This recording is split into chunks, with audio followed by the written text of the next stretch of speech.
Assalamualaikum warahmatullahi wabarakatuh. Jumpa kembali dengan channel saya Belajar Bonsai.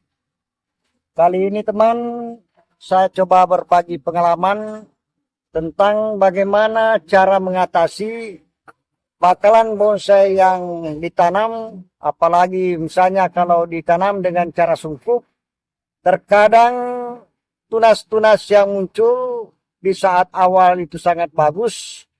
Kemudian lama-kelamaan menjadi layu dan akhirnya mati. Kemudian masalah yang kedua yang sering muncul khususnya bagi teman-teman yang masih pemula. Terkadang di saat sungkup, tunas-tunasnya sangat bagus pertumbuhannya, dalam arti sangat subur. Tetapi begitu dibuka sungkup, ternyata kemudian beransur-ansur layu akhirnya mati. Nah, ini sebenarnya teman mudah sekali untuk mengatasinya.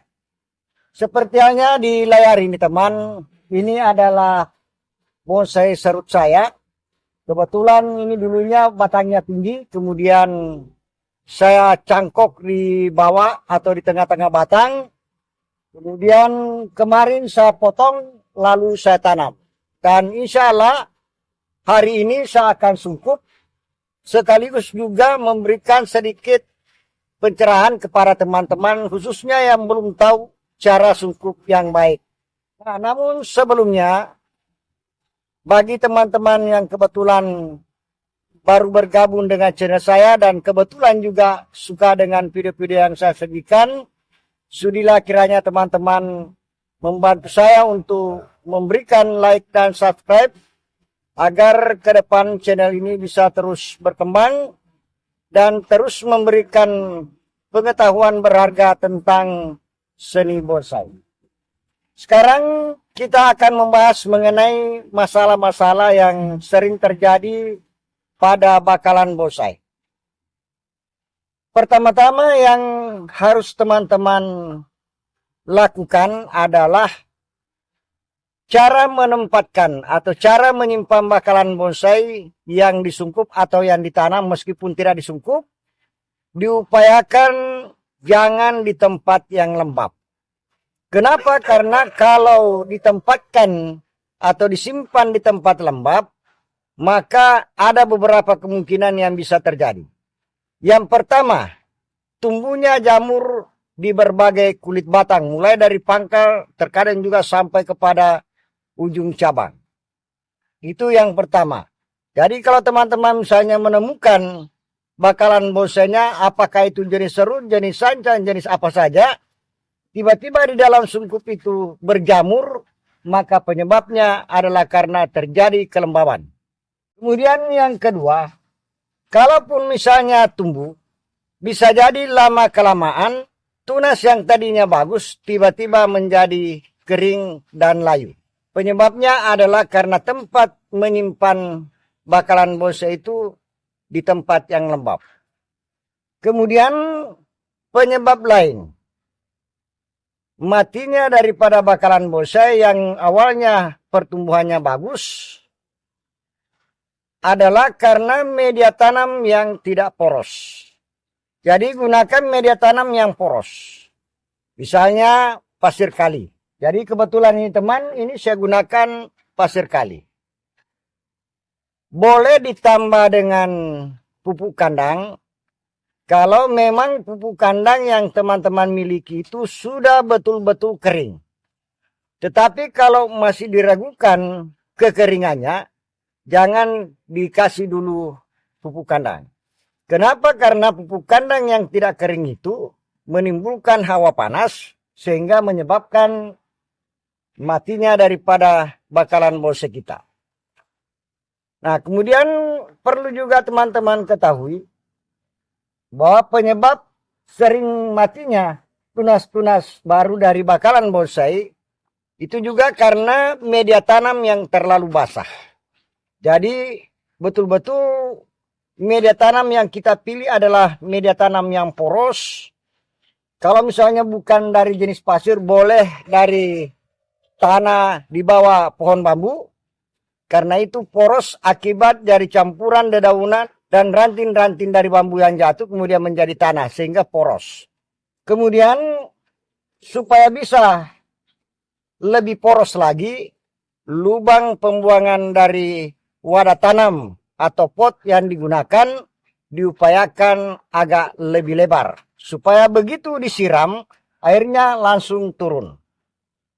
Nah, ketika teman-teman menyiram bakalan bonsainya dan tidak langsung habis di sini, teman, itu berpotensi menjadi busuk.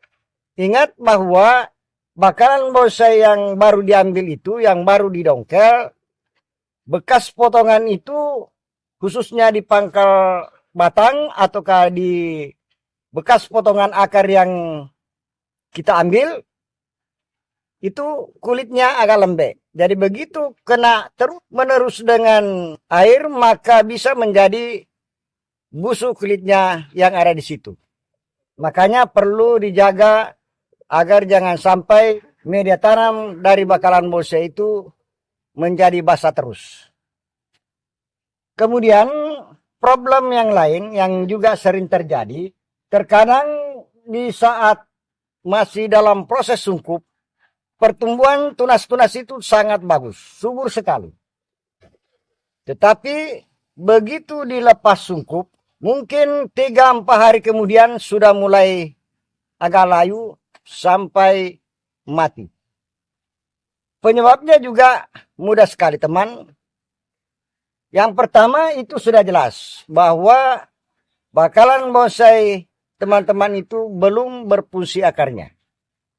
Nah, bagaimana cara mengetahui bahwa bakalan bonsai di dalam sungkupan itu sudah berfungsi akarnya? Jadi kita bisa melihat, ini saya ambilkan contoh dulu dari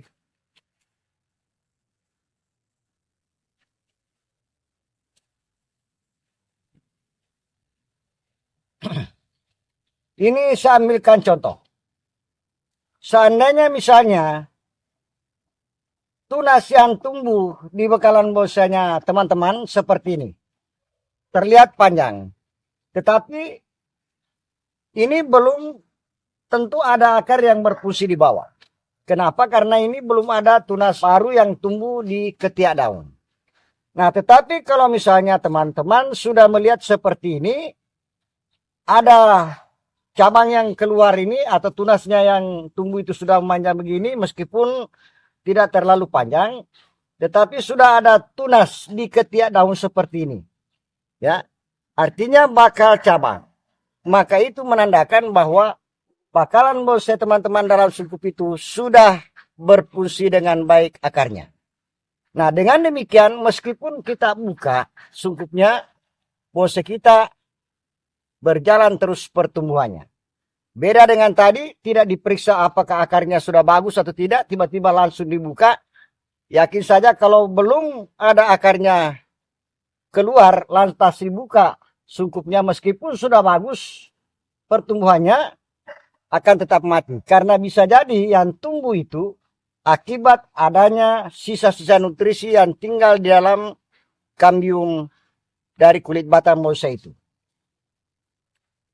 Nah, kemudian teman, selanjutnya setelah bakalan bonsai itu lepas sungkup, diupayakan disimpan dulu di tempat itu selama kurang lebih 2 atau 3 bulan, baru dipindahkan di tempat yang lain. Nah, perlu juga diingat, ini saya sampaikan kepada teman-teman, untuk menyimpan bakalan bonsai yang akan ditanam diupayakan diletakkan di tempat yang masih terkena sinar pagi. Mulai dari jam 8, paling minimal sampai jam 9, atau bahkan boleh sampai jam 10. Kemudian sering juga terjadi kesalahan-kesalahan bagi teman-teman yang masih pemula, karena mungkin terlalu sering mendengar di medsos misalnya, bahwa bakalan bonsai itu harus disimpan di tempat yang kena sinar matahari full. Ya, itu tidak ada masalah kalau memang daerah tempat tinggal teman-teman itu daerah dingin. Nah, tetapi kalau misalnya seperti di daerah saya ini di Sulawesi Selatan khususnya, itu cuaca panas. Nah, ketika kita menyimpan atau meletakkan bonsai kita di tempat yang kena sinar matahari dari pagi sampai sore, yakin saja perkembangannya tersendat. Kenapa? Karena matahari jam 1 sampai jam 4 itu sifatnya membakar, sehingga memungkinkan bonsai kita menjadi terhambat perkembangannya. Jadi kalau memang teman-teman masih menganggap bahwa bonsai saya ini masih butuh pertumbuhan cabang, masih butuh pertumbuhan ranting, masih butuh pembesaran cabang, masih butuh perkembangan akar, silakan cukup disimpan di tempat yang kena sinar pagi sampai jam 12 maksimal.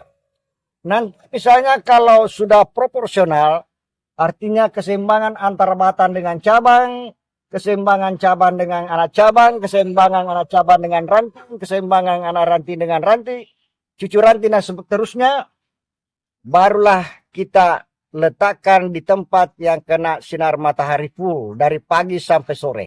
Tujuannya adalah untuk proses pengecilan daun. Kemudian yang terakhir teman, masih ada satu cara lagi yang saya lupa tadi. Untuk menghindari juga supaya bakalan bonsai ini tidak hangus akibat tersentuh oleh plastik, upayakan dikasih patok seperti ini teman. Ini saya kasih patok ini keliling ya. Kemudian saya kasih botol plastik atau gelas-gelas plastik dari minuman supaya pastinya jangan bocor. Kemudian yang tak kalah pentingnya teman, untuk plastik sungkup, kebetulan ini saya gunakan merek Jet. Ini masih baru. Kalau misalnya teman-teman sudah buka plastik sungkup dari bonsainya, diupayakan langsung dicuci bersih. Karena kalau dipakai dalam keadaan kotor, apalagi kalau sudah berubah warna, misalnya sudah berwarna orange atau ke coklat, akibat dari pengaruh media, apakah dari lumpur juga, maka itu bisa menghambat pertumbuhan dari bonsai. Dan bahkan bisa jadi bonsai yang kita sungkup itu tidak tumbuh karena plastik yang kita gunakan tidak mampu ditembus oleh cahaya.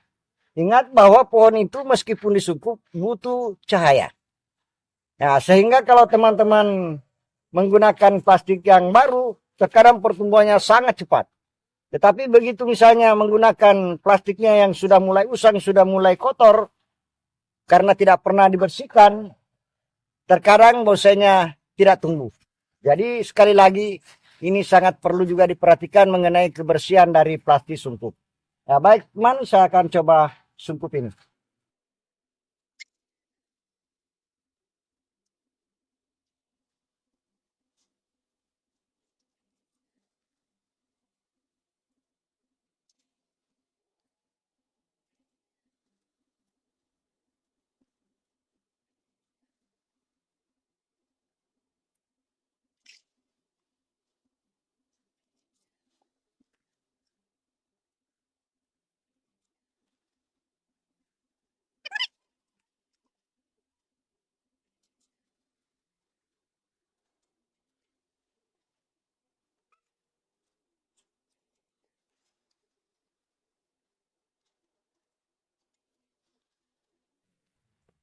Nah, ini sudah selesai teman. Semoga apa yang saya berikan ini bisa memberikan sedikit pengetahuan kepada teman-teman, khususnya yang masih pemula. Terima kasih. Wassalamualaikum warahmatullahi wabarakatuh.